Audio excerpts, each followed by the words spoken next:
안녕하십니까. 8월 15일 고등부 공과. 오늘은 이제 바울서신 들어가도록 하겠습니다. 오늘은 로마서인데요. 로마서 전체를 보고자 합니다. 처음부터 이렇게 가니까요. 잘 따라와 주시기 바랍니다. 서론입니다. 먼저 로마서는요.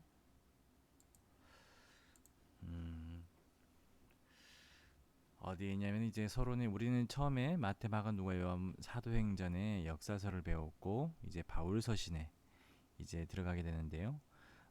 바울이 교회들에게 보냈던 서신 중에 있는 로마서 들어가도록 하겠습니다.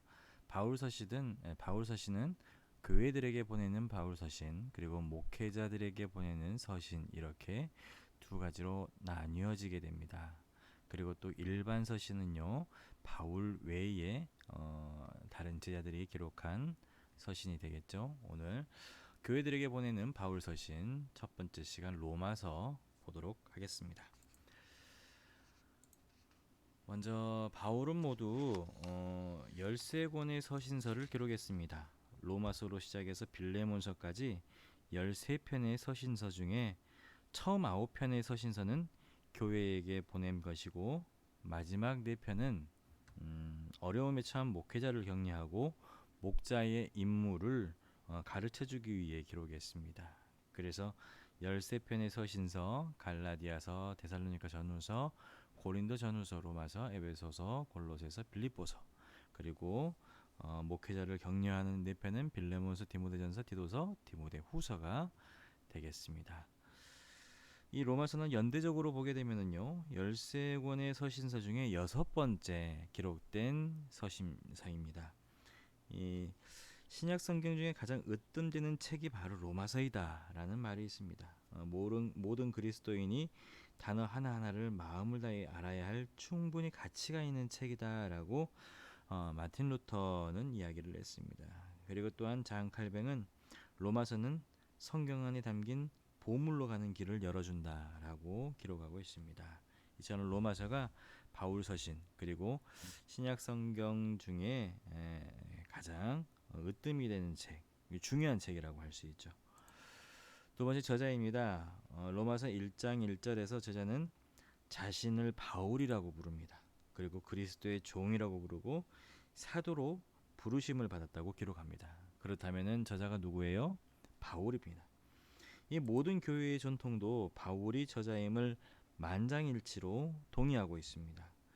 너무 명백하기 때문에 의심할 여지가 없죠. 그래서 로마서의 저자는 바울로 알려져 왔고, 모든 교회의 전통도 로마서를 바울이 기록했다는 사실에 만장일치로 동의를 합니다.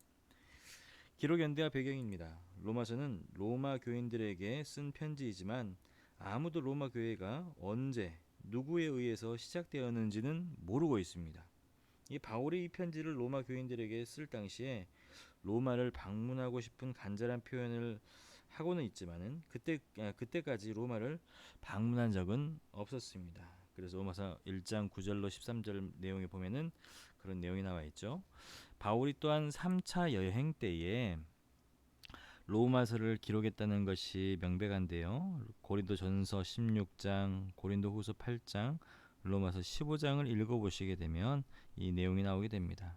이 바울이 고린도 성도에게 편지를 쓸 때에 예루살렘에 있는 가난한 성도들을 위해서 헌금을 모으라는 이야기를 합니다. 근데 로마서가 쓰일 즈음에 헌금이 다 모아져서 그 헌금을 전달하기 위해서 이 예루살렘으로 떠날 것이라는 언급을 로마서 15장에 하고 있는 것이죠.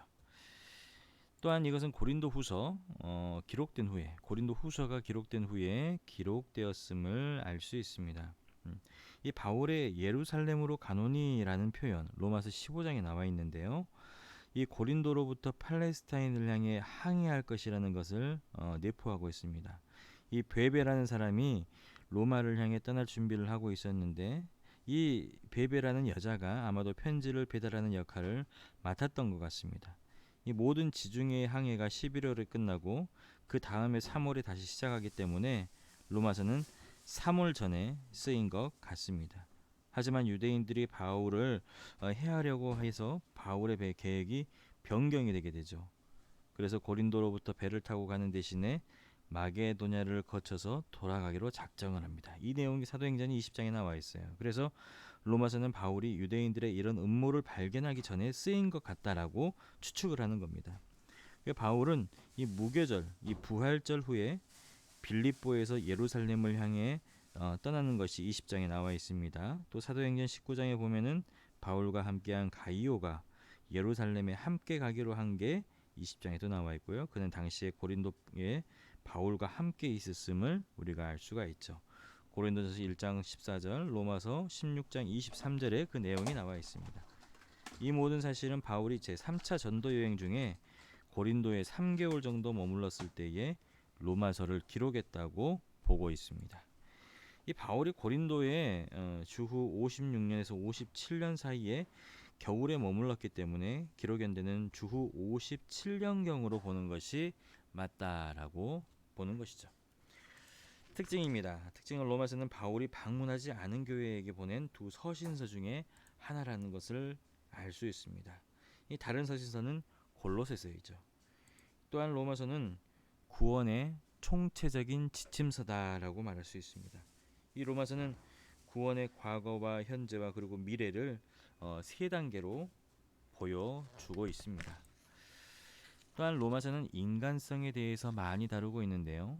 죄가 인간을 어떻게 이끌어가며 죄에 대한 유일한 해답인 하나님의 의가 인간 역사를 통해서 어떻게 나타나는지를 명확하게 이 로마서는 설명해주고 있습니다. 또 바울이 편지를 쓸 당시에 로마는 가장 영향력이 있는 도시였습니다.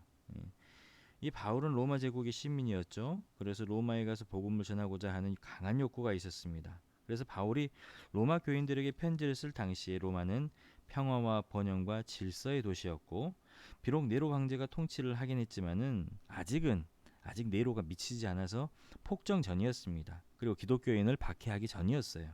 그래서 이런 환경 속에서 로마 교회는 시작되었고 성장하고 있었던 것이죠. 그렇습니다. 이렇게 로마의 형태가 이렇게 나타나고요. 그리고 베드로나 바울에 의해서 개척된 것이 아니고 어떻게 시작했는지는 알 수 없다라고 이야기를 하고 있습니다. 개관입니다. 개관을 보시게 되면은요, 서론, 구성과 초점과 강조, 장소, 시간 이렇게 나누어져 있습니다. 먼저 하나님의 구원의 능력의 복음을 선포하는 이 바울의 사도적 의무, 이것은 바울로 하여금 로마에 가서 사역하고 싶은 열망을 불러일으켰습니다. 그리고 거기에 사는 그리스도인들에게 편지를 쓸 수 있게끔 이런 동기를 부여를 했던 것이죠.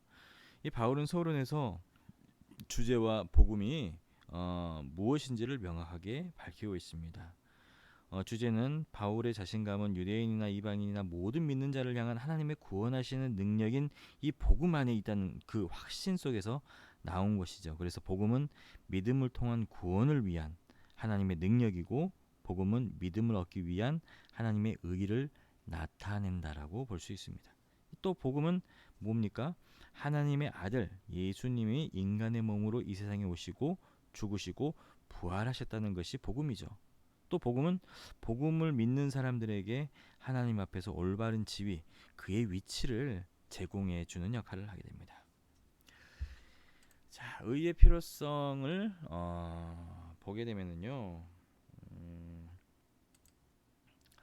모든 죄, 이 죄라는 것은 모든 사람은 하나님 앞에서 진정으로 도덕적인 죄를 지었고 그분의 진노 아래 서 있다라는 것입니다. 이거 전제예요. 그래서 이 죄 때문에 의가 필요하다는 거예요. 이 진리를 막는 이방인의 죄, 이것은 하나님의 진노 아래에 있습니다. 하나님은 하나님의 기록된 계시가 없는 사람들, 한마디로 이방인들의 핑계를 대지 못하도록 창조된 존재의 질서를 통해서 사람들에게 하나님 자신을 나타내셨습니다. 하지만 사람들은 하나님의 계시를 거부했고 창조주로서의 하나님으로 인정하는 것을 거절했습니다. 따라서 하나님은 하나님의 진노의 표현으로서 그들을 죄와 정욕으로 인해 파괴적이고 되도록 더러움과 동성애와 죄악에 그들을 그냥 내버려 두셨다는 것이죠. 또 유대인의 죄입니다. 유대인의 죄는 율법을 소유했지만 하나님을 신뢰하지 않았던 이 유대인의 죄, 하나님의 진노 아래에 있다라는 것을 보여주고 있습니다. 또 세 번째는 모든 사람은 다 죄를 지었고 하나님의 심판 아래에 있다라고 전제하고 있습니다. 자, 이렇게 이방인의 죄와 유대인의 죄와 모든 사람의 죄로 나누어지게 됩니다. 또 의의 공급입니다. 죄가 있기 때문에 이 죄를 사하기 위해서 의를 공급해야 되겠죠. 그것이 바로 구원입니다. 이 하나님이 예수 그리스도의 죽음의 기초 위에 의를 예비해 주셨고 사람들은 믿음으로 값없이 의를 받아들이게 됐고 구원의 소망 안에서 즐거워할 수 있다라는 것이 로마서 3장의 내용입니다. 3장부터 5장까지의 내용이에요. 그래서 복음은 하나님의 의를 제공합니다. 복음이 하나님의 의를 제공하고요. 두 번째는 복음은 믿음을 요구하고 있습니다. 세 번째는 복음은 화평을 가져다 주고 있습니다. 이 믿는 사람들은 하나님의 사랑과 은혜에 기초한 하나님과의 화평을 누리고 궁극적인 구원에 대한 확실한 소망을 누리게 되는 것이죠. 이것은 마치 이 아담 안에서 이 사망에 굳어진 것 같이 보편적이면서도 훨씬 뛰어난 이 그리스도 안에서의 생명에 굳어진 관계를 수립하게 됩니다. 그래서 의가 공급하게 되고 하나님의 의와 믿음을 요구하고 그리고 복음의 화평을 가져다 준다는 것을 알려주고 있습니다. 표를 보시게 되면은요, 아담과 그리스도에 대해서 이제 나오게 되는데요. 한번 참고해 보시기 바랍니다. 아담과 그리스도. 수단은요, 금지된 나무의 열매 선악과 그리스도는 십자가. 또 아담은 한 사람의 죄, 아담의 죄로 인하여서 죽음을 가져오게 되었고 그리스도로 인하여서 한 사람의 은혜의 선물, 구원을 가져다 주었고 이 작용은 아담은 한 사람의 죄로 인하여서 심판을 받게 되었고 그리스도로 인하여 은사, 많은 죄인이 의롭게 됨을 받게 되었습니다. 또 아담, 이 한 사람의 죄로 인하여서 사망이 육신을 다스리게 되고 또 그리스도로 인하여서 한 사람의 의가 생명을 다스리게 된다라는 것을 이렇게 대조적으로 보여주고 있습니다. 로마서 이게 5장 내용이에요. 5장 12절에서 21절의 내용이 아담과 그리스도를 비교하면서 보여주고 있습니다. 자, 그리고 의의 추구입니다. 이제 구원받은 사람들은 어떻게 해야 됩니까? 성화돼야 되겠죠. 은혜 아래의 새로운 상황은 믿음에 의해서 의롭다함을 받은 사람들에게 성령의 능력 안에서 평강과 소망과 자유와 생명을 가져다 준다는 것을 말해주고 있습니다. 이 복음은 우리의 죄로부터 자유롭게 해서 그리스도께 연합하게 하고 이 하나님의 종이 되게 합니다. 또한 복음은 우리를 율법의 정죄로부터 벗어나게 합니다. 우리가 먼저 알아야 될 것은요, 우리는 우리의 힘으로 불순종이라는 것을 제어할 수가 없다는 거죠. 또 우리는 우리의 원하는 것을 달성하지 못합니다. 우리의 뜻대로. 또 우리는 감히 우리의 죄의 본성을 무시하지 못합니다. 이 죄의 본성이라는 것이 우리를 지배할 권세는 없습니다. 하지만 죄의 본성이라는 게 남아서 여전하게 옛 지배를 요구하게 되는 것이죠. 그래서 우리가 인정해야 될 사실, 시인해야 될 사실이 있습니다. 우리는 각자 내부에서 일어나는 전쟁이 있다라는 것. 이 전쟁이 우리가 영화롭게 되기 전에는 끝나지 않는다는 것. 성화되기 전까지는. 또 우리는 우리 자신에 대한 이해가 부족하다는 사실. 그것을 솔직히 시인해야 된다는 거예요. 또 우리는 우리 자신의 불완전을 인정해야 된다는 것.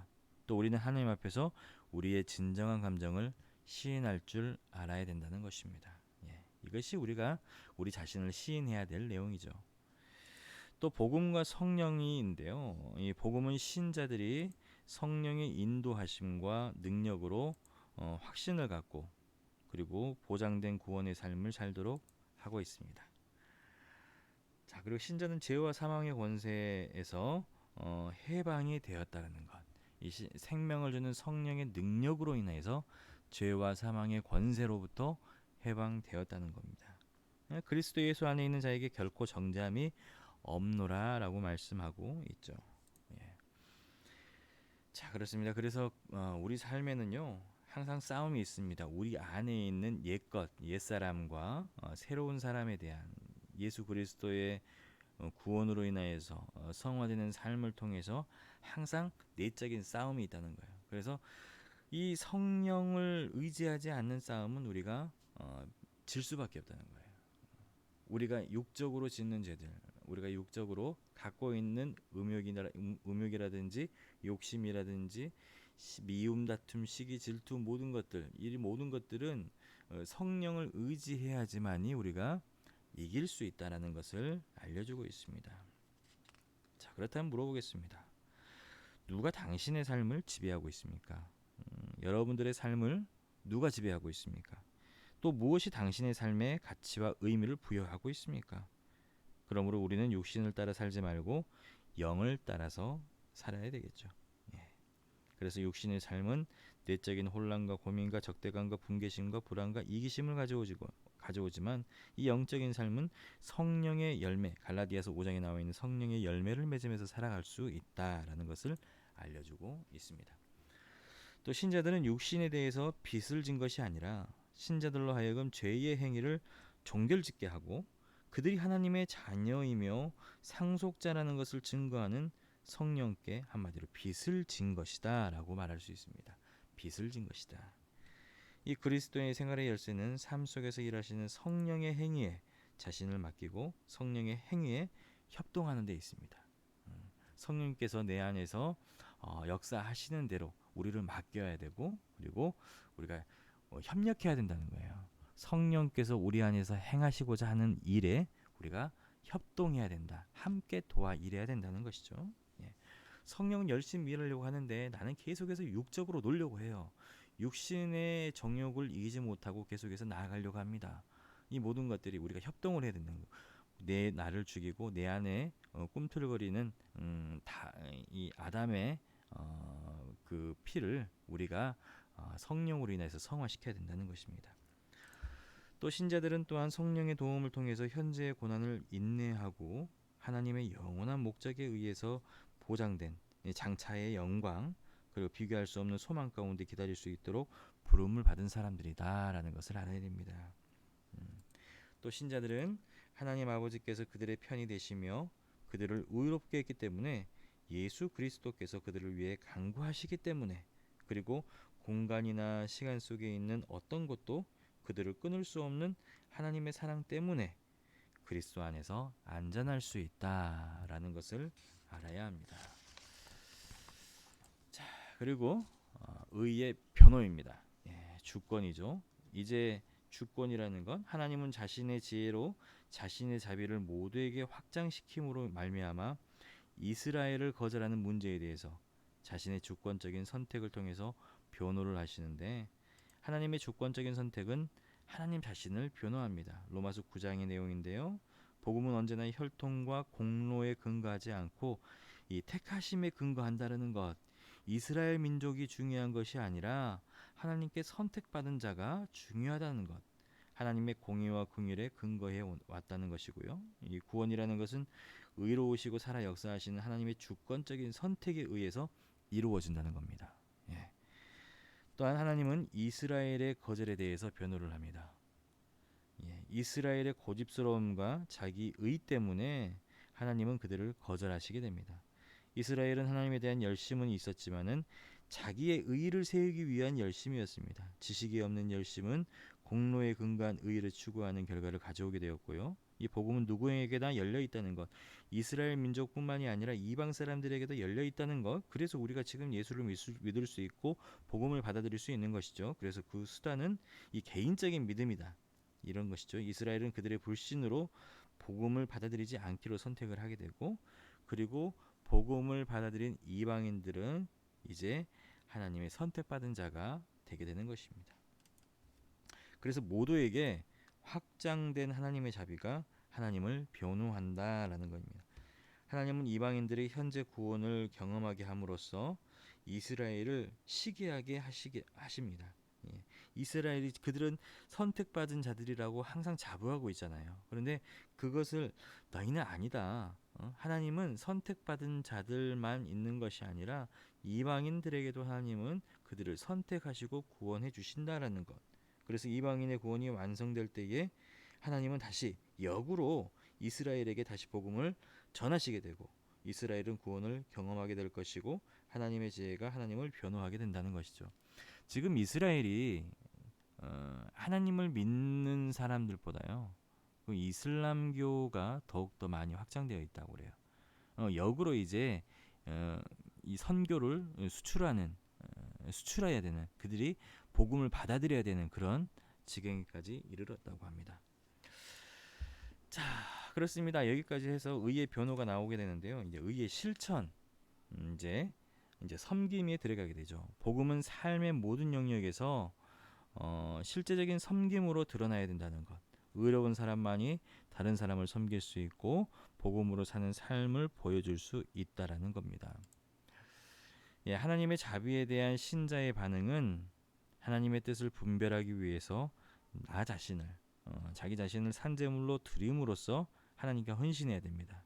그리고 세상의 가치관에 대해서 지속적으로 저항하고 나 자신에 대한 올바른 평가를 하고 성도를 사랑으로 섬기고 나에게 악을 행하는 사람들에게도 사랑을 베풀 수 있어야 한다라는 겁니다. 그래서 또 하나님의 자비하심을 경험하고 하나님의 뜻을 분별하는 신자는 정보에 대한 의무를 다하고 사랑의 법을 완수하고 구원의 완성을 위해 빛 가운데 살아야 한다라는 것이 로마서 13장의 내용입니다. 신자가 정부에 대한 의무를 다해야 하는 이유는 하나님께서 그 정부를 세우셨기 때문에요. 나라를 세우셨기 때문에. 그리고 서로 사랑해야 하는 의무를 또 우리가 완수해야 된다는 것이고요. 또한 어둠의 일을 멀리하고 그리스도 안에 있는 구원의 빛 가운데 행해야 한다는 것이 이 13장의 내용입니다. 또 하나님의 자비하심을 경험하고 하나님의 뜻을 분별한 신자는 의의 기준 이외의 것, 즉 비본질적인 문제들에 대해서 자유롭고 하나님 나라의 가치를 우선순위로 삼고 주 예수 그리스도의 본을 따르는 것이다 라고 할 수 있습니다. 이 신자가 비본질적인 문제에 대해서 판단하지 말고 이 자유로워야 하는 이유는 하나님께서 판단하시기 때문이다 라고 말할 수 있습니다. 자, 또 신자는 하나님의 나라의 가치를 우선순위로 삼고 화평의 일과 덕을 세우는 일을 힘써야 한다라고 합니다.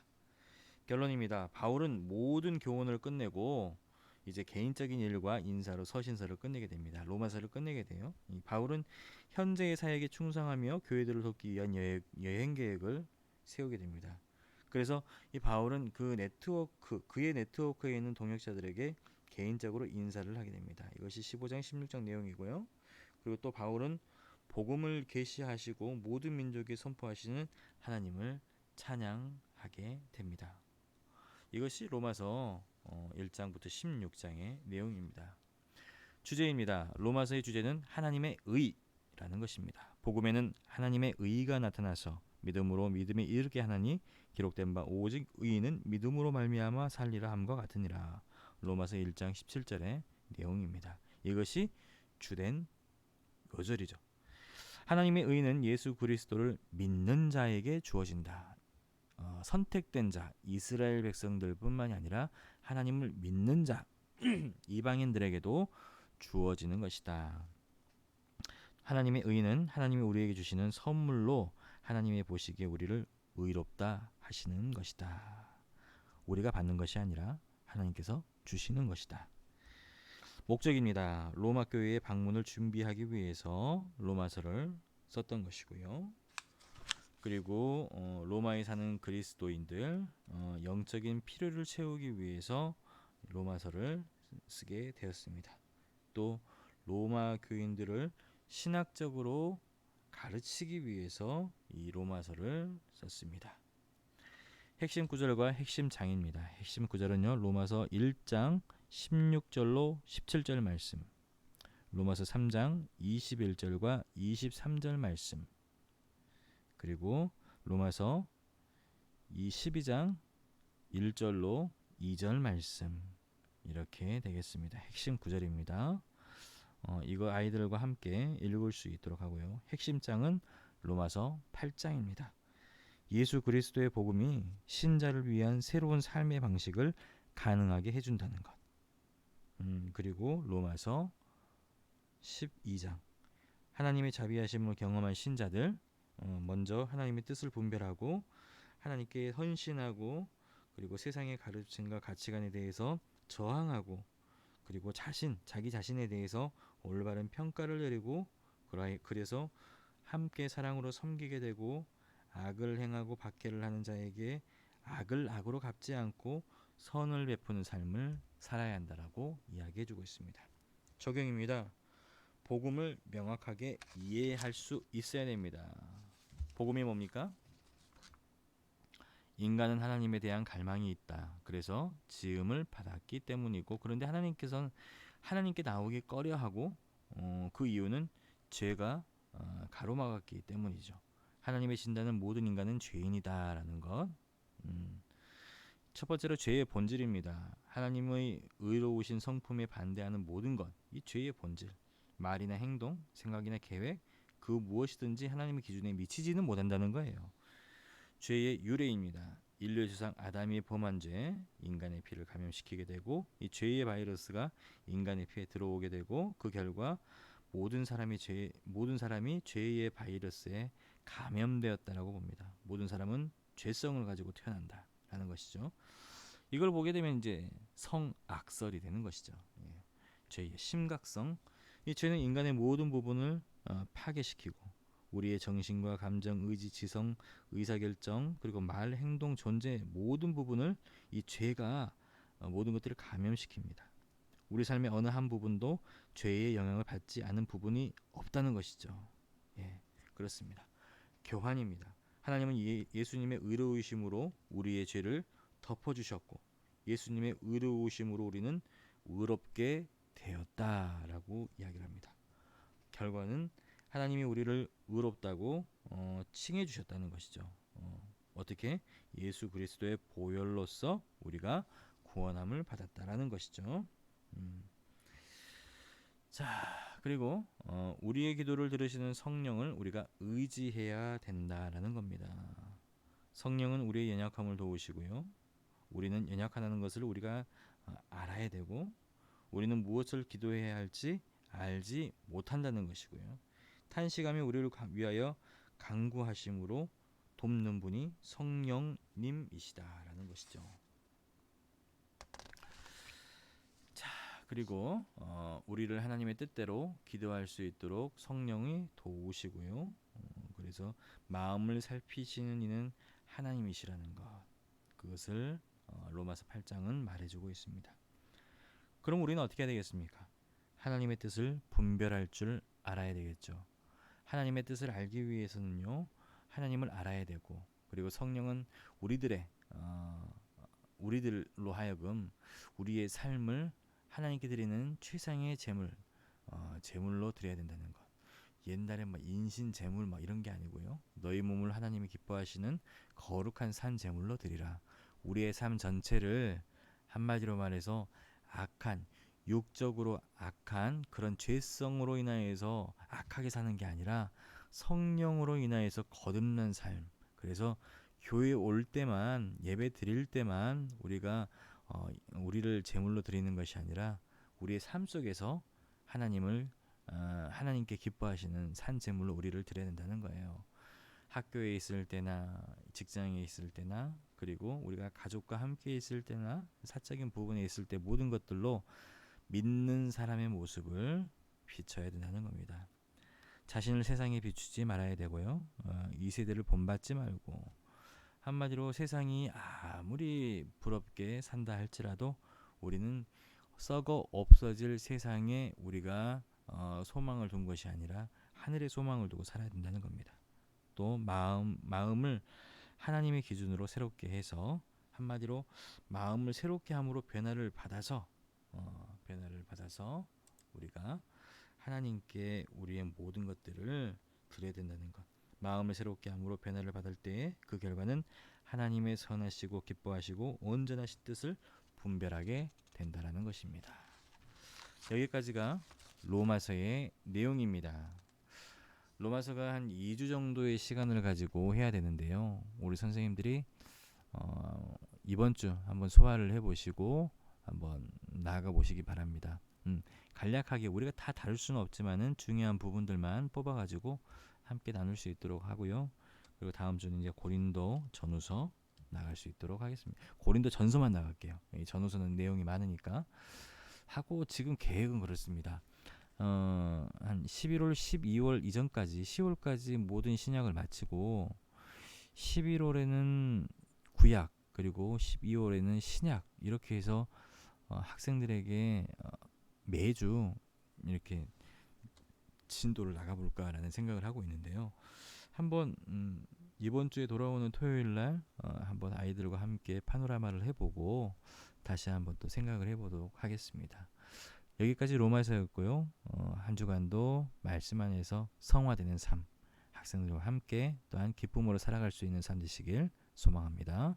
수고하시기 바랍니다.